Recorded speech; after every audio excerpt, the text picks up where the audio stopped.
ഭാര്യയെ അവളുടെ വീട്ടുകാരെ തൊട്ട് തടയാതിരിക്കുക. ഇടക്ക് ചോദിക്കും, അല്ല ഞാനൊന്ന് പോരെ പോട്ടെ. ആരടുത്തേക്ക് പോട്ടെ എന്നാ ഈ ചോദിക്കുന്നത്? ആരടുത്തേക്ക് പോകട്ടെ എന്നാ ഈ ചോദിക്കുന്നത്? നൊന്ത് പറ്റ കഷ്ടപ്പെട്ട് പോറ്റി വളർത്തിയ ഉമ്മയെ ഒന്ന് കാണാൻ പോട്ടെ, ഉപ്പയെ ഒന്ന് കാണാൻ പോട്ടെ, ജനിച്ചു വളർന്ന വീട്ടിലേക്ക് സഹോദരി സഹോദരന്മാരൊന്ന് കാണാൻ പോകട്ടെ.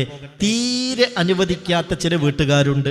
അതൊക്കെ ഒരുതരം ക്രൂരതയാണ്. ചില സങ്കടങ്ങളും പ്രയാസങ്ങളും വിഷമങ്ങളും ബുദ്ധിമുട്ടുകളൊക്കെ മനസ്സിനെ അലട്ടുമ്പോൾ അതൊന്ന് ശരിക്ക് ഷെയർ ചെയ്താൽ തന്നെ ഒരു വലിയ ഒരു ഭാരം മനസ്സിൽ നിന്ന് കുറഞ്ഞു കിട്ടും. അതിൽ ഭർത്താവും ഭാര്യയും ഒക്കെ പരസ്പരം അവർ ചെയ്യേണ്ടതെന്ന് ചോദിച്ചാൽ നല്ല മനസ്സോടുകൂടെ അതൊന്ന് കേട്ടുകൊടുക്കാൻ നിന്നാൽ തന്നെ ഒരുപാട് പ്രയാസങ്ങൾ പരിഹരിക്കപ്പെടും. മകന്റെ വിവാഹം നടക്കാൻ, മകന്റെ വിവാഹം നടക്കുമ്പോൾ മകനോട് പറയാറുണ്ടോ, മോനെ ഒരു പുതിയ അതിഥി നമ്മുടെ വീട്ടിലേക്ക് വരികയാണ്, നിന്റെ ഭാര്യയായിട്ടാണ് അവൾ വരുന്നത്, നീ അവളെ വേണ്ടതുപോലെ പരിഗണിക്കണം. വേദനിപ്പിക്കുന്നൊരു വാക്ക് മോനെ നിന്റെ ഭാഗത്തു നിന്നുണ്ടാവരുത്, വേണ്ടതുപോലെ നീ അവളെ പരിഗണിക്കണം. അവളുടെ ബാപ്പയെയും അവളുടെ ഉമ്മയെയും അവളുടെ സഹോദരി സഹോദരന്മാരെയും ഒക്കെ ഒഴിവാക്കിയിട്ട് ആ വീട്ടിലെ, അവൾ ജനിച്ചു വളർന്ന വീട്ടിലെ അന്തരീക്ഷത്തിൽ നിന്ന് അവിടുന്ന് പറിച്ച് ഇങ്ങോട്ട് നടുകയാണ്. സ്വാഭാവികമായും പല കാര്യത്തിലും പരിചയക്കുറവും പക്വതക്കുറവും ഒക്കെ ഉണ്ടാവാം. അതിൻ്റെ പേരിൽ ആക്ഷേപിക്കരുത്, പെട്ടെന്ന് ദേഷ്യപ്പെടരുത്, എടുത്തു ചാടരുത്. നല്ല സ്നേഹമുള്ള സന്തോഷമുള്ള കുടുംബജീവിതം നയിക്കാൻ കഴിയണം. അതിന് ഈ കാര്യങ്ങളൊക്കെ ശ്രദ്ധിക്കണമെന്ന് മകനോട്, ഭർത്താവാകാൻ പോകുന്ന മകനോട് ഉപദേശിക്കുന്ന എത്ര ഉമ്മമാര് ഉപ്പമാര് നമ്മുടെ കൂട്ടത്തിലുണ്ടാവും.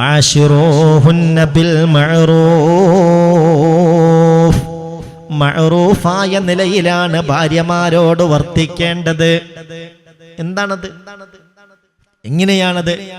അൽ മഅറൂഫു, മഅറൂഫ് എന്നാൽ കലിമത്തുൻ ഫൽഫാലത്തുൻ യദ്ഖുലു ഫീഹാ കുല്ലു ഷൈഇൻ ഹസനുൻ.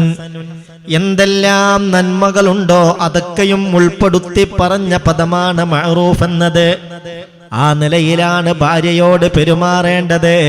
ഇബ്തിസാമുക ഫീ വജ്ഹിഹാ മഅറൂഫ്. സഹോദരാ, നിന്റെ ഭാര്യയുടെ മുഖത്ത് നോക്കി നീ പുഞ്ചിരിക്കൽ മഅറൂഫാണ്. കലിമത്തു ഹുൽവത്തിൻ മഅറൂഫ്. മനസ്സിന് സന്തോഷവും ആശ്വാസവും കിട്ടുന്നൊരു വാക്കവളോട് പറയൽ മഅറൂഫാൻ. വആശിറൂഹുന്ന ബിൽ മഅറൂഫ്. മഅറൂഫായ നിലയിൽ അവരോട് പെരുമാറണം എന്ന് പറഞ്ഞില്ലേ? ഇതെല്ലാം മഅറൂഫിൽ പെട്ടതാണ്.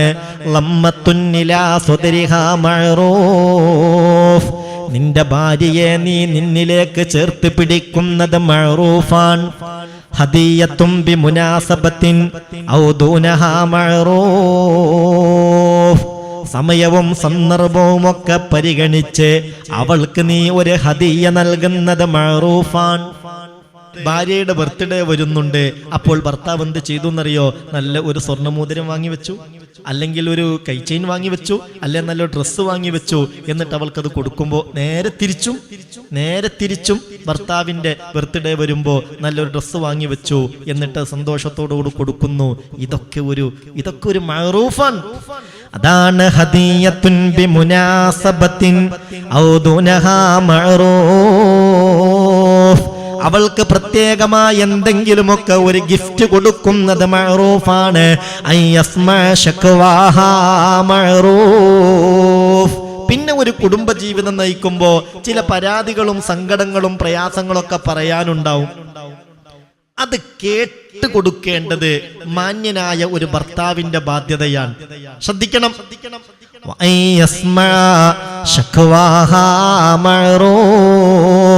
അല്ലാഹുവിന്റെ വിശുദ്ധ ഖുർആൻ പറഞ്ഞതാണ്, വആശിറൂഹുന്ന ബിൽ മഅറൂഫ്. മഅറൂഫായ നിലയിലാണ് നിങ്ങൾ ഭാര്യമാരോട് വർത്തിക്കേണ്ടത്. വഅയസ്മഅ ശക്വാഹാ മഅറൂഫ്. ഭാര്യയുടെ പരിഭവങ്ങൾ, പരാതികൾ, സങ്കടങ്ങൾ പറയുന്നു, അത് കേട്ടുകൊടുക്കുക. സ്വാഭാവികമായും ഈ പരാതികൾ, സങ്കടങ്ങൾ പറഞ്ഞ് പകുതിയാകുമ്പോഴത്തേക്ക് അതിന് പരിഹാരം നിർദ്ദേശിക്കാതിരിക്കലാണ് നല്ലത്. അങ്ങനെയാണ് വേണ്ടത്. എന്താ പറയുന്നത് നിനക്കറിയാം, ബാക്കി നീ പറയണ്ട എന്ന് പറഞ്ഞ് അങ്ങനെ ഒരു ഗീബത്തൊക്കെ ആണെങ്കിൽ, നമുക്ക് ഒരു ഉപകാരവുമില്ലാത്ത സംഗതിയാണെങ്കിൽ അത് ബ്ലോക്ക് ചെയ്യാം, വിരോധമൊന്നുമില്ല. ഇത് ചിലപ്പോൾ ഉണ്ടാവും ചില സങ്കടങ്ങളും പ്രയാസങ്ങളും വിഷമങ്ങളും ബുദ്ധിമുട്ടുകളൊക്കെ മനസ്സിനെ അലട്ടുമ്പോൾ അതൊന്ന് ശരിക്ക് ഷെയർ ചെയ്താൽ തന്നെ ഒരു വലിയ ഒരു ഭാരം മനസ്സിൽ നിന്ന് കുറഞ്ഞു കിട്ടും. അതിൽ ഭർത്താവും ഭാര്യയും ഒക്കെ പരസ്പരം അവർ ചെയ്യേണ്ടതെന്ന് ചോദിച്ചാൽ നല്ല മനസ്സോടുകൂടെ അതൊന്ന് കേട്ടുകൊടുക്കാൻ നിന്നാൽ തന്നെ ഒരുപാട് പ്രയാസങ്ങൾ പരിഹരിക്കപ്പെടും, ഒരുപാട് ഭാരങ്ങൾ മനസ്സിൽ നിന്ന് ഇറങ്ങിപ്പോകും. അതാണ്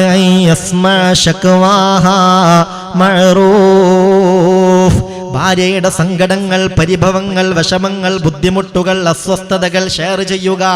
അല്ലെങ്കിലും ഭാര്യ ഭർത്തൃ ബന്ധത്തിന്റെ ഒരു കാതലായ ഒരു ഭാഗമാണ് മനസ്സ് തുറന്ന് സംസാരിക്കുക.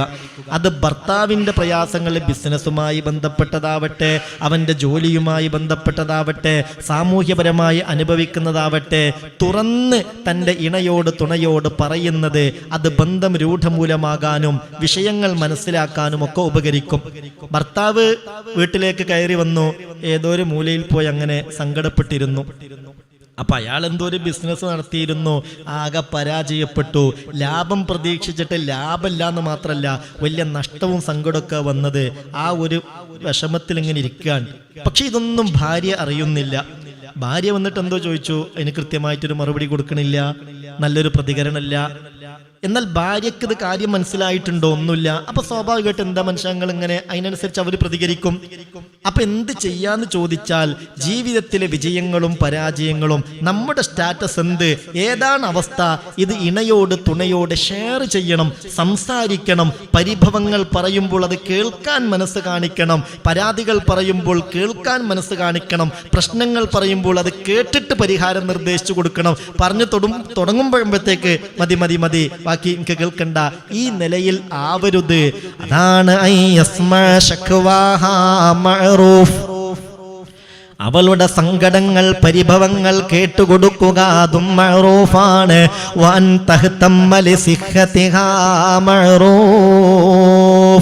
ഭാര്യയുടെ ആരോഗ്യത്തിന് പരിഗണന നൽകുക. എന്തെങ്കിലും പ്രയാസങ്ങളോ അസ്വസ്ഥതകളോ പറയുമ്പോൾ അത് മെയിൻറ്റ് ചെയ്യാതിരിക്കരുത്. അങ്ങനെ കണ്ട് ചില ആളുകൾക്കൊരു സ്വഭാവം എന്താണെന്നറിയില്ല, വല്ലാത്തൊരു വേദന, അസ്വസ്ഥത, അത് നോക്കണ്ട, അതിപ്പോൾ എല്ലാവർക്കും ഉള്ളതല്ലേ, നെവർ മൈൻഡ് ആക്കുക. ഒരു വിഷയവും നെവർ മൈൻഡ് ആക്കരുത്. ഇതൊക്കെ നമ്മൾ വളരെ ഗൗരവമായി ചിന്തിക്കേണ്ട ചില സംഗതികളാണ്. എനിക്കിങ്ങനെ എന്തൊരു പ്രയാസം ഉണ്ടെന്ന് അറിയുമ്പോൾ, പ്രയാസം ഇപ്പം എനിക്കുണ്ട്, അതിപ്പോൾ ആർക്കാ ഇല്ലാത്തത്, ഇപ്പം എല്ലാവർക്കും ഉണ്ടല്ലോ. അതായത് അതിനൊരു പരിഗണന കൊടുക്കാതിരിക്കുക. പരിഗണന എന്നുള്ളത് വലിയ ഒരു മരുന്നാണ്. വാക്കുകൾക്ക് പരിഗണന കൊടുക്കുക, അത് നമ്മളിന് വേറൊന്നും ചെയ്യേണ്ട, ആശ്വാസത്തിൻ്റെ വചനങ്ങൾ പറയാൻ തന്നെ കഴിഞ്ഞാൽ ഇതൊന്നും വേണ്ടത്ര പലപ്പോഴും പല കുടുംബങ്ങളിലും ഉണ്ടാവുന്നില്ല. നമ്മുടെ മകള് വന്നിട്ട് നമ്മളോടൊരു സങ്കടം പറയുമ്പോൾ ആ മകളുടെ വാക്ക് കേൾക്കാൻ നമ്മൾ കാണിക്കുന്ന ആ ഒരു പ്രാധാന്യം ഉണ്ടല്ലോ, പരിഗണന ഉണ്ടല്ലോ. അങ്ങനെ ഒരു സങ്കടം മരുമകള് പറയുമ്പോഴും കേൾക്കണം. പക്ഷെ പലപ്പോഴും പ്രിയപ്പെട്ടവരെ, അത് സ്വന്തം ഉമ്മയെപ്പോലെ ഭർത്താവിൻ്റെ ഉമ്മയെ കാണുക, സ്വന്തം മകളെപ്പോലെ മകൻ്റെ മകളെ കാണുക, മകൻ്റെ ഭാര്യയെ കാണുക. ഇങ്ങനെ കേൾക്കാനും ആശ്വസിപ്പിക്കാനും കഴിഞ്ഞാൽ തന്നെ ഒരു പരിധിവരെ പ്രശ്നങ്ങൾ പരിഹരിക്കപ്പെടും. മാന്യനായ ഭർത്താവ് എന്നതാണല്ലോ നമ്മുടെ വിഷയം. നമ്മുടെ മകളെ ഒരു വീട്ടിലേക്ക് നമ്മൾ വിവാഹം ചെയ്ത് അയക്കുന്നതിന് മുമ്പായി ഒരു ബോധമുള്ള ബാപ്പയും ഉമ്മയും ഒരുപാട് ഉപദേശങ്ങൾ മകൾക്ക് കൊടുക്കൂലേ? കൊടുക്കണല്ലോ. കാര്യബോധമുള്ള ഒരു ബാപ്പ, ഒരു ഉമ്മ മകളെ മറ്റൊരു വീട്ടിലേക്ക് വിവാഹം ചെയ്ത് അയക്കാൻ നിശ്ചയിച്ചു കഴിഞ്ഞാൽ, തീരുമാനിച്ചു കഴിഞ്ഞാൽ, വിവാഹം നിശ്ചയിച്ചു കഴിഞ്ഞാൽ പിന്നെ അവൾക്ക് കൊടുക്കേണ്ട ഒരുപാട് ഉപദേശങ്ങളുണ്ട്. എന്തിന്? മകൾക്ക് അവിടെ ഒരു പ്രയാസമുണ്ടാവാതിരിക്കാനും റാഹത്തായി അവിടെ കഴിയാനും ആവശ്യമായ ചില മകൾ ശ്രദ്ധിക്കേണ്ട വിഷയങ്ങൾ. എന്നാൽ മകന്റെ വിവാഹം നടക്കാൻ, മകന്റെ വിവാഹം നടക്കുമ്പോൾ മകനോട് പറയാറുണ്ടോ, മോനെ ഒരു പുതിയ അതിഥി നമ്മുടെ വീട്ടിലേക്ക് വരികയാണ്, നിന്റെ ഭാര്യയായിട്ടാണ് അവൾ വരുന്നത്, നീ അവളെ വേണ്ടതുപോലെ പരിഗണിക്കണം. വേദനിപ്പിക്കുന്നൊരു വാക്ക് മോനെ നിന്റെ ഭാഗത്തു നിന്നുണ്ടാവരുത്, വേണ്ടതുപോലെ നീ അവളെ പരിഗണിക്കണം. അവളുടെ ബാപ്പയെയും അവളുടെ ഉമ്മയെയും അവളുടെ സഹോദരി സഹോദരന്മാരെയും ഒക്കെ ഒഴിവാക്കിയിട്ട് ആ വീട്ടിലെ, അവൾ ജനിച്ചു വളർന്ന വീട്ടിലെ അന്തരീക്ഷത്തിൽ നിന്ന് അവിടുന്ന് പറിച്ച് ഇങ്ങോട്ട് നടുകയാണ്. സ്വാഭാവികമായും പല കാര്യത്തിലും പരിചയക്കുറവും പക്വതക്കുറവും ഒക്കെ ഉണ്ടാവാം. അതിൻ്റെ പേരിൽ ആക്ഷേപിക്കരുത്, പെട്ടെന്ന് ദേഷ്യപ്പെടരുത്, എടുത്തു ചാടരുത്. നല്ല സ്നേഹമുള്ള സന്തോഷമുള്ള കുടുംബജീവിതം നയിക്കാൻ കഴിയണം. അതിന് ഈ കാര്യങ്ങളൊക്കെ ശ്രദ്ധിക്കണമെന്ന് മകനോട്, ഭർത്താവാകാൻ പോകുന്ന മകനോട് ഉപദേശിക്കുന്ന എത്ര ഉമ്മമാര് ഉപ്പമാര് നമ്മുടെ കൂട്ടത്തിലുണ്ടാവും. അതൊക്കെ നമ്മളൊന്ന് ശ്രദ്ധിക്കേണ്ട സംഗതിയല്ലേ? അതൊക്കെ വലിയ വിഷയം തന്നെയല്ലേ? അതുകൊണ്ട് പ്രിയപ്പെട്ട മുഅ്മിനെ, പറഞ്ഞു വരുന്ന കാര്യം പരിഗണന പ്രധാനപ്പെട്ടതാണ്. വഅൻ തഹ്തമ്മ ലിസിഹ്ഹതിഹാ മഅറൂഫ്. എന്തോ എനിക്കിങ്ങനെ അസ്വസ്ഥത ഉണ്ട് കേട്ടോ എന്ന് പറയുമ്പോൾ, അസ്വസ്ഥത സാരല്ല, കണ്ടു മാറിക്കോളും, അന്ന് വിഷയാക്കണ്ട എന്ന് പറഞ്ഞ് നിസ്സാരമാക്കി പരിഗണന കൊടുക്കാത്ത വിധത്തിലാവരുത്. പരിഗണന കൊടുക്കണമെന്നർത്ഥം. വഅല്ലാ തംനഅഹാ അൻ നഹ്ലിഹാ മഅറൂഫ്. ശ്രദ്ധിക്കണം, ശ്രദ്ധിക്കണം. അല്ലാഹുവിന്റെ വിശുദ്ധ ഖുർആന്റെ വ്യാഖ്യാനമാണ് ഈ പറയുന്നത്. വഅശിറൂഹുന്ന ബിൽ മഅറൂഫ്. നിന്റെ ഭാര്യയോട് ഏറ്റവും നല്ല നിലയിൽ പെരുമാറണമെന്ന് പറഞ്ഞല്ലോ. ആ മഅറൂഫിൽ പെട്ടതാണ് അല്ലാ തംനഅഹാ അൻ നഹ്ലിഹാ മഅറൂഫ്. ഭാര്യയെ അവളുടെ വീട്ടുകാരെ തൊട്ട് തടയാതിരിക്കുക.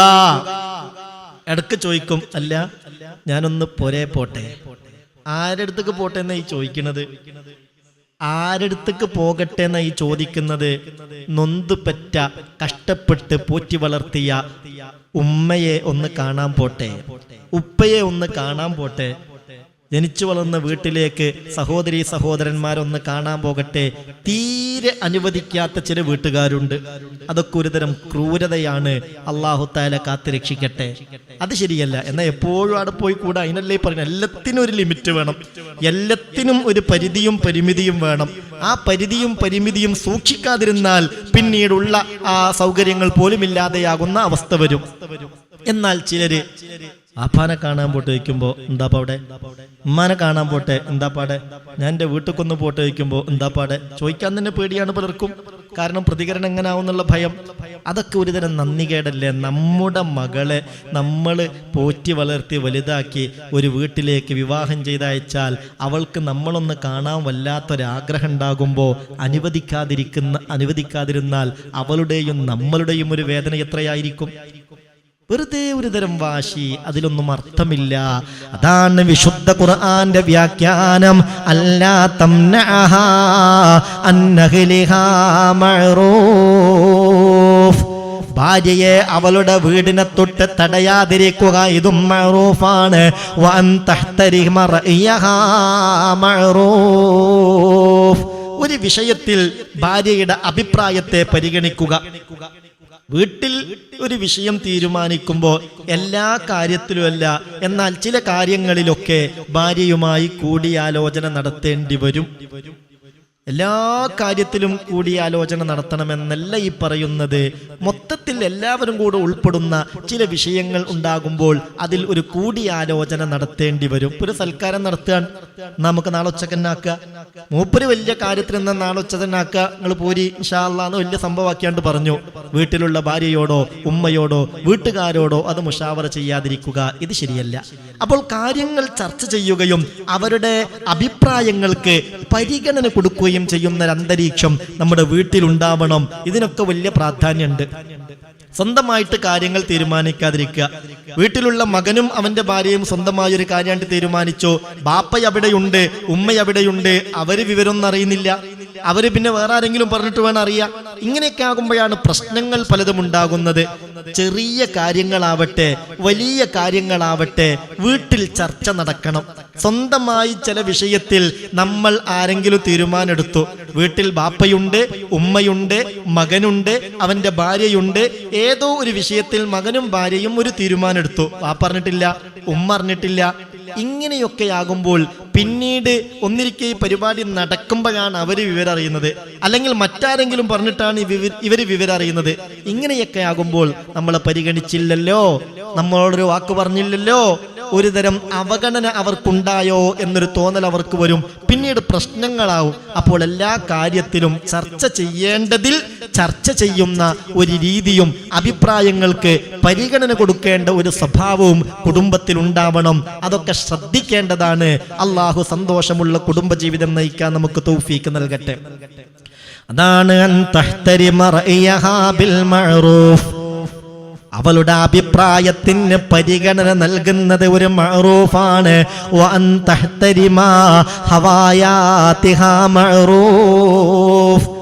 ഭർത്താവ് ശ്രദ്ധിക്കണം, ഭാര്യയുടെ ആഗ്രഹങ്ങൾക്ക് താല്പര്യങ്ങൾക്ക് പരിഗണന നൽകുക. സ്വാഭാവികമായും നമ്മുടെ ഭാര്യമാരൊക്കെ എപ്പോഴും വീട്ടിൽ തന്നെ കഴിയുന്നവരാണ്. അപ്പൊ അങ്ങനെ ഒരു ഒഴിവ് കിട്ടിയപ്പോ ഒരാഗ്രഹം പറഞ്ഞു, അല്ല നമുക്ക് ഒന്ന് സിയാറത്തിന് പോവല്ലേ, നമുക്ക് ഒന്ന് കടല് കാണാൻ പോവല്ലേ, നമുക്കൊന്ന് ബീച്ചിലേക്ക് പോവല്ലേ. എന്താ പവനാന്റെ ഭാര്യയെ കൂട്ടി മക്കളെയും കൂട്ടി യാത്രയുടെ നിയമങ്ങളൊക്കെ ഒപ്പിച്ച് ഒന്ന് കടല് കാണാൻ പോയാലുള്ള പ്രശ്നം എന്താണ്? ഇപ്പൊ ഒരു യാത്ര, സന്തോഷത്തിന്റെ ഒരു യാത്ര നടത്തിയാലുള്ള ഒരു കുഴപ്പം? അതൊക്കെ മനസ്സിനൊരു സന്തോഷല്ലേ, അതൊക്കെ മനസ്സിനൊരു റാഹത്തല്ലേ. ജീവിതം എന്നത് റബ്ബന ആതിനാ ഫിദ്ദുനിയാ ഹസന വഫിൽ ആഖിറതി ഹസനതൻ വഖിനാ അദാബന്നാർ. ദുനിയാവ് അല്ലാഹു തന്നത് നമുക്കാണ്, ആഖിറവും നമുക്കാണ്. സീറൂ ഫിൽ അർള് ഫൻളുറൂ കൈഫ കാന ആഖിബത്തുൽ മുകദ്ദിബീൻ. നിങ്ങൾ ഭൂമിയിലൂടെ യാത്ര ചെയ്യുകയും പാഠങ്ങൾ ഉൾക്കൊള്ളുകയും ചെയ്യണമെന്ന് വിശുദ്ധ ഖുർആൻ. അപ്പോൾ നല്ല മനോഹരമായ പ്രകൃതി രമണീയമായ മനസ്സിന് ആശ്വാസം കിട്ടുന്ന ചില സ്ഥലങ്ങൾ, വലിയൊരു തടാകം, അങ്ങനെയൊക്കെ ഉള്ള ഒരുപാട് കേന്ദ്രങ്ങളുണ്ടല്ലോ. ഹലാലായ നിലക്ക് ഭാര്യയെയും മക്കളെയും കൂട്ടി സന്തോഷത്തിന് വേണ്ടി ഒരു യാത്ര നടത്തുന്നു, എന്താ കുഴപ്പം? അപ്പൊ അങ്ങനെയൊക്കെ ചില താല്പര്യങ്ങൾ വീട്ടിൽ തന്നെ നിൽക്കുമ്പോൾ ഭാര്യക്കുണ്ടാകും. അതിന് പരിഗണന നൽകണമെന്നാണ് അള്ളാഹുവിന്റെ പരിശുദ്ധമായ ഖുർആൻ പഠിപ്പിക്കുന്നത്.